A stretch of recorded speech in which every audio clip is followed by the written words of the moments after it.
What is an anti-competitive agreement? Why these agreements are prohibited? So we are going to find the answers to these questions.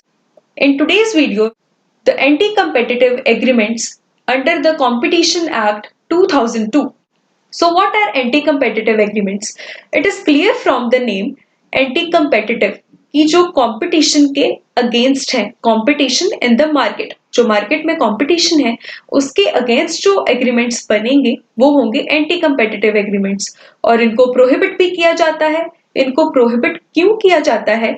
क्योंकि they are likely to have the adverse effect on the competition, क्योंकि इनका competition पर adverse effect, पूरा effect होता है। That is why इनको prohibit किया जाता है।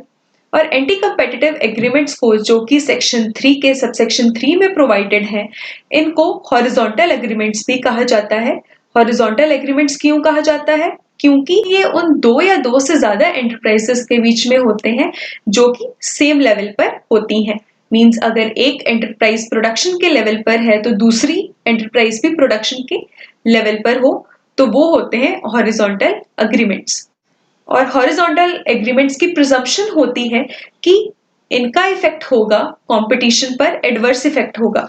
और अगर हॉरिजॉन्टल एग्रीमेंट्स की या एंटी कंपेटिटिव एग्रीमेंट्स की आइडेंटिफिकेशन करनी हो तो इनके कुछ पॉइंट्स है इनको आइडेंटिफाई करने के, और वो है कि अगर दो एंटरप्राइजेस मार्केट शेयर कर रही हो, शेयरिंग द मार्केट, या प्राइसेस फिक्स करती हैं गुड्स के या प्रोविजन ऑफ सर्विसेज के, या कंट्रोल किया जाता है किसी भी प्रोडक्शन को या सप्लाई को या डिस्ट्रीब्यूशन को, तो ये है identification of the horizontal agreements की horizontal agreements, anti competitive agreements यहाँ पर एग्जिस्ट कर रहे हैं अगर इन सिचुएशंस में कोई भी सिचुएशंस एग्जिस्ट करती है।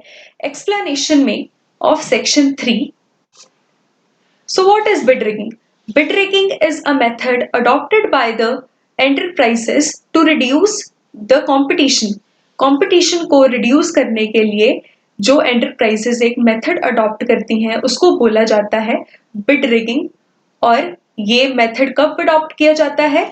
ये नाम से ही क्लियर है कि जब बिडिंग होती है, जब बोली लगती है, तो उस समय कंपटीशन को रिड्यूस करने के लिए एक मेथड अडॉप्ट किया जाता है जिसको बोला जाता है bid rigging. Bid rigging is also anti competitive in nature.